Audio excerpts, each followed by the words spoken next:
اعوذ باللہ من الشیطان الرجیم، بسم اللہ الرحمن الرحیم۔ شروع کرتا ہوں اللہ کے نام سے جو نہایت مہربان اور رحم کرنے والا ہے۔ آج کا جو ہمارا ٹاپک ہے نہایت ہی اہم ہے اور جو کہ خواتین کے بریسٹ فیڈنگ کے حوالے سے ہے۔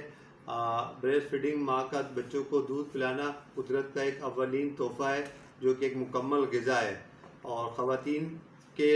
خواتین سے متعلق خواتین کے جو ہے دودھ پلانے سے متعلق ان کے مسائل اور ان کا حل اور دودھ پلانے کا صحیح طریقہ اور جو شک و شبہات وغیرہ ہیں، اور جن خواتین میں یا ایسے طبقے کی خواتین جو کہ دودھ پلانے سے گریز کرتی ہیں اور دودھ پلانا پسند نہیں کرتی ہیں، اور ان کے ذہن میں جتنی بھی جو غلط فہمیوں کے شکار ہیں ان کو دور کرنے کی کوشش کریں گے۔ جس طریقے سے ماں کا کوئی نعم البدل نہیں ہو سکتا اس دنیا میں، بالکل اسی طرح غذائی اعتبار سے ماں کا دودھ کا کوئی نعم البدل نہیں ہے۔ ماں کا دودھ جو ہے چھوٹے ننھے منھے بچے کے لیے جو ہے وہ غذا بھی ہے اور بچے کی پیاس بھی بجھاتا ہے، اور اسی طریقے سے اور جو ہے خاص طور پہ بچوں کے اندر جو ہے مدر اٹیچمنٹ جو ہے اس کو انہینس کرتا ہے، مضبوط کرتا ہے، اور ماں بھی جو ہے خصوصاً بچوں کو دودھ پلاتا ہے بہت نفسیاتی طور پر بہت اچھا محسوس کرتی ہے، اور یہ اللہ تعالیٰ کی طرف سے بھی بچوں کا حق ہے۔ اور اس حوالے سے بہت ساری خواتین جو ہے لاپرواہی اور غفلت کا شکار برتتی ہیں اور بچوں کو دودھ پلانے میں جو ہے وہ سستی کا شکار ہوتی ہے، یا یہ سمجھتی ہیں کہ دودھ پلانے سے انہیں کوئی کمزوری واقع ہو جائے گی یا کوئی بیماری میں مبتلا ہو جائیں گے۔ بالکل ایسا نہیں ہے۔ میڈیکل سائنس بھی اس بات کا اعتراف کر چکی ہے کہ ماں کے دودھ کی جو کمپوزیشن ہے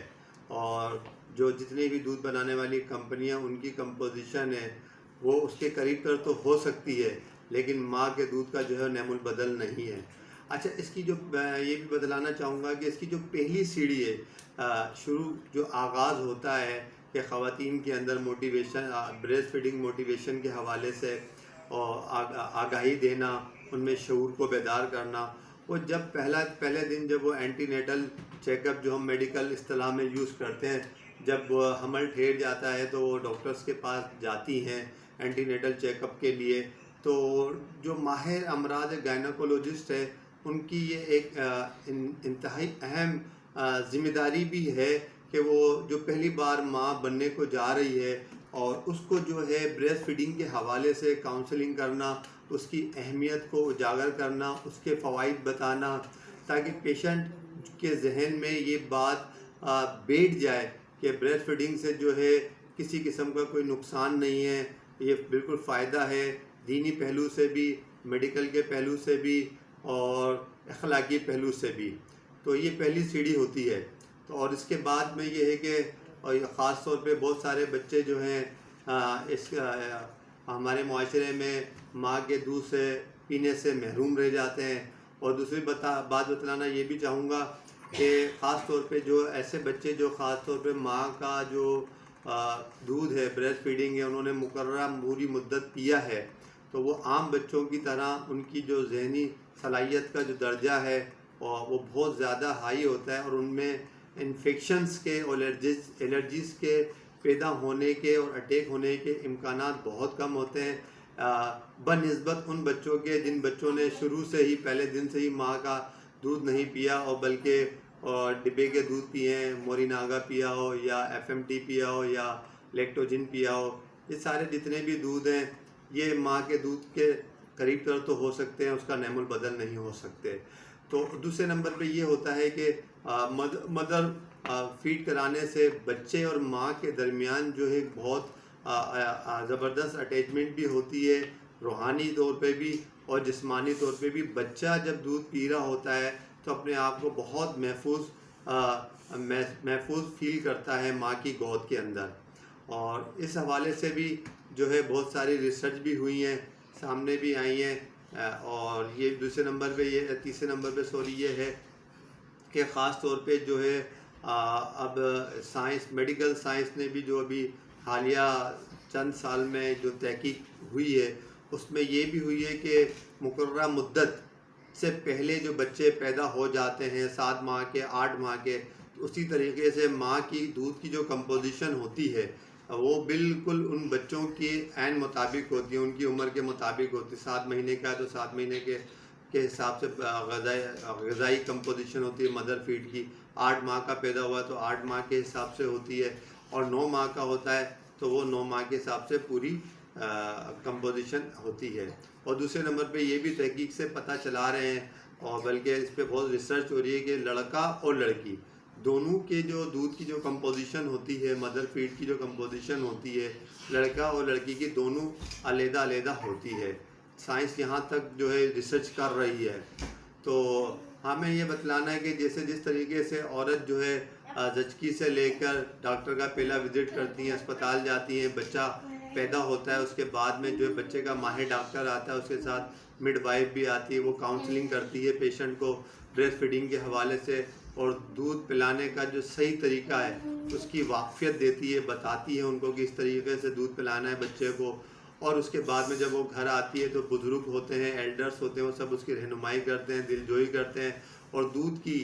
ماں کے دودھ کی پلانے کی افادیت کو اجاگر کرتے ہیں کہ تاکہ وہ مکمل طور پر مقررہ مدت تک بچے کو دودھ پلائیں، اور جو کہ دین کی طرف سے بھی بچے کا حق ہے۔ تو اس میں سب لوگوں کا رول ہے، ڈاکٹرز کا بھی اپنا رول ہے، پیرامیڈکس کا بھی اپنا رول ہے، فیملی ممبران میں جن میں دیگر افراد شامل ہو جاتے ہیں، پورا ان کا بھی اپنا رول ہے کہ تاکہ ایسی خواتین میں جو ہے وہ خاص طور پہ بریسٹ فیڈنگ کی شعور کو بیدار کریں، اس کی اہمیت کو اجاگر کریں، اور ان کو اس چیز پہ اکسائیں کہ اس سے کوئی بیماری جنم نہیں لیتی، کسی قسم کی خواتین کا حسن خراب نہیں ہوتا، کسی قسم کا ویکنیس اعصابی طور پہ جسمانی طور پہ نہیں ہوتی ہے۔ اور اس حوالے سے تھوڑی سی اور بھی باتیں میں بتلانا چاہوں گا کہ بریسٹ فیڈنگ کے حوالے سے، اور خاص طور پہ خاص طور پہ کہ بریسٹ فیڈنگ کرانے سے جو خواتین اکثر جو ہمارے یہاں بریسٹ کینسر بہت مشہور ہے اور کامن ہے، اس کی جو مین ریزن یہ کہ وہ خواتین جو بچوں کو دودھ نہیں پلاتی ہیں اور مقررہ مدت تک یا شروع سے دودھ نہیں پلایا، ان میں بریسٹ کینسر کے چانسز یا رسک فیکٹر بہت بڑھ جاتے ہیں ایز کمپیئر ٹو بنسبت ان خواتین کے جو بچوں کو دودھ پلاتی ہے مقررہ مدت تک۔ ٹھیک ہے، تب لڑکا ہے تو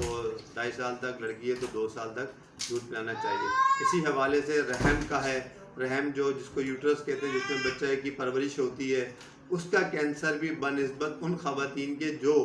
کہ بریسٹ فیڈنگ کراتی ہیں بچوں کو، ان میں بہت ہی ختم ہو جاتا ہے بنسبت ان خواتین کے جو کہ نہیں کراتی، بریسٹ فیڈنگ نہیں کراتی، ان میں بچہ دانی کا کینسر بہت کامن ہو جاتا ہے، بہت تیزی سے پیدا ہو جاتا ہے۔ اور دوسرے نمبر پہ کہہ رہا ہوں میں، 5ویں نمبر پہ یہ ہے کہ اور اسی حوالے سے جو ہے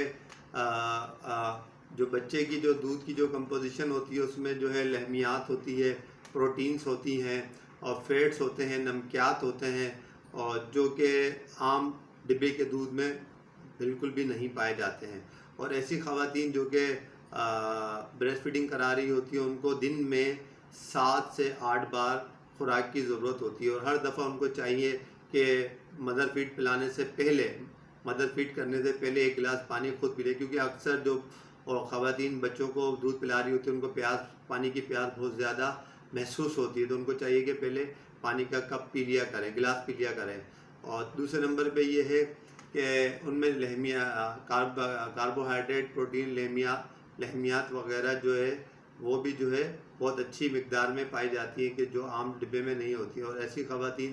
کو کم از کم دن میں 7 بار کھانا چاہیے۔ صبح ناشتہ 7 بجے کرے، اچھا ایک متوازن، زیادہ غذا بھی نہیں ہو، متوازن غذا کھانی چاہیے ان کو، اور 7 بجے ناشتہ کریں، پھر 10 بجے تھوڑا بہت ڈائٹ لیں، اور پھر اس کے بعد میں دوپہر کا کھانا کھائیں، پھر 4 بجے لیں، پھر 7 بجے لیں، پھر رات کا کھانا کھائیں۔ یعنی کہ بتدریج ان کے اندر جو ہے وہ دودھ کا استعمال ہے، انڈے کا استعمال ہے، موسمی فروٹ وغیرہ ہیں، ان تمام چیزوں کو تھوڑا تھوڑا کر کے وہ ڈیوائڈ کر کے ایک شیڈول بنا لیں، وہ لیں، تاکہ ان کو کسی بھی قسم کی ویکنیس کا سامنا نہیں کرنا پڑے گا، وہ بآسانی۔ اور اسی طریقے سے نیچرل قدرتی طور پہ جو خاندانی منصوبہ بندی ہے وہ بھی عمل میں آتی ہے. بچے کو مقررہ ٹائم سے جب فیڈ کرانا عورت شروع کرتی تو کچھ ہارمونس ایسے ہوتے ہیں برین کے اندر پیچوٹری گلینڈ میں پرولیکٹین وغیرہ ہوتا ہے, اس کا سرکیڈین پاتھ وے ہوتا ہے, جو عورت فریکوینٹلی اور ایکسکلوسیو بریسٹ فیڈنگ کرا رہی ہوتی ہے تو ان میں نیچرلی فیملی پلاننگ بھی ہوتی ہے, جو کہ 2 سے 2.5 سال تک جب تک وہ فیڈ کرا رہی ہوتی ہے تو اس کے بعد جا کے حمل ٹھہرتا ہے. تو یعنی کہ ایک عورت کی صحت کی ریسٹوریشن بھی ہو رہی ہے. پہلی بات تو ہے کہ ویکنیس ہوتی نہیں ہے, جو عام غلط فہمی کا شکار ہے یا جو بات گھڑی ہوئی ہے خواتین نے یا خواتین کا وہ طبقہ جو پڑھا لکھا طبقہ یا شعبے سے تعلق رکھتا ہے. بہت سارے خواتین ہیں جو جن میں الٹریسی بھی ہے, وہ بھی ہیں, ہر طبقے کی خواتین شامل ہے اور ہر سطح کی ذہنی اپروچ ہے. ان کو یہ بات بتا دینا چاہتے ہیں کہ بھئی بریسٹ فیڈنگ کرنے سے کچھ بھی نہیں ہوتا, یہ بچے کا یہ قدرت کا انمول تحفہ ہے اور یہ بچے کا حق ہے, دینی حق بھی ہے, اور میڈیکل سائنس بھی اس چیز کو اعتراف کر چکی ہے. اس کے بہت زیادہ فائدے ہیں, یہ اپنے ذہن میں ہمیشہ کے لیے بٹھا لیں. اور آخر میں تمام خواتین کو یہ 100% ری شور کرنے کی کوشش کروں گا کہ بریسٹ فیڈنگ کے حوالے سے جو ہے وہ دیگر جو خواتین نہیں کراتی ہیں ان کو بتائیں کہ اس سے کینسر, شادی کا کینسر ہے, رحم کا کینسر ہے, بچہ دانی کا کینسر ہے, یہ کبھی نہیں ہوگا جو خواتین بچوں کو فیڈ کراتی ہیں. تو یہ جو ہے بہت اہم باتیں تھی, بہت بڑا ٹاپک ہے جس کو میں نے سمرائز کر کے اور موٹی موٹی باتیں بتانے کی کوشش کی ہے تاکہ آپ اس سے استفادہ حاصل کریں, آپ کے علم میں نالج بڑھے. تو آخر میں یہ ہے کہ یہ بتانا چاہوں گا کہ بریسٹ فیڈنگ پہ توجہ دیں اور اچھی خوراک لیں. پہلے دن سے antenatal check up doctor کے پاس, گائنی کے پاس جاتی ہیں تو اس کا بھی یہ رسپانسبلٹی بنتی ہے کہ وہ ان کو رہنمائی کریں. اور ساتھ ساتھ میں جو ہے گائے بگائے نرس ہوتی ہیں, ان کو بھی چاہیے کہ ایسی مدرس کے جو خدشات ہیں, شبہات ہیں, جو ان کو ذہن میں کنسیپشن ہے اس کو دور کریں وہ. اور فیملی ممبرس کا بھی اپنا رول ہوتا ہے, بڑے ہیں گھر میں, بزرگ ہیں, خواتین ہیں, رشتہ دار ہیں, جو بڑی زیادہ بچے والی خواتین ہیں, ان کو بھی چاہیے کہ ایسی خواتین کے جو خدشات ہیں, شبہات ہیں وہ دور کریں بریسٹ فیڈنگ کے حوالے سے, تاکہ اس کو زیادہ سے زیادہ پروموٹ کیا جائے اور بچہ جو ہے اس چیز سے قدرتی انمول اولین قدرت کا جو انمول تحفہ ہے اور اس سے بچے محروم نہ رہیں. اور آخر میں یہ ہے کہ امید کروں گا کہ میری ویڈیو آپ کو پسند آئے گی, اور اگر پسند آئے تو اس کو آپ لائک بھی کریے گا, اس کو شیئر بھی کریے گا, اور ہمارے چینل کو جو ہے سبسکرائب کرنا مت بھولیے گا. اور اپنا خیال رکھیے گا, اور انشاءاللہ تعالیٰ میری باتوں پہ بھی عمل کریں گے, اس ویڈیو کو بھی آگے شیئر کریں گے, خاص طور پہ ایسی خواتین کو جن کے ذہن میں کوئی ایسے وہمس ہیں, کوئی الہامس ہیں, بریسٹ فیڈنگ کے حوالے سے خطرات محسوس کرتی ہیں, تاکہ ان کے ہر قسم کے خطرات جس سے تاکہ بھی ہیں وہ ختم ہو جائیں. اپنا خیال رکھیے گا, پھر انشاءاللہ تعالیٰ دوبارہ نئی ویڈیو کے ساتھ ملیں گے ایک اچھے ٹاپک کے ساتھ. اللہ حافظ.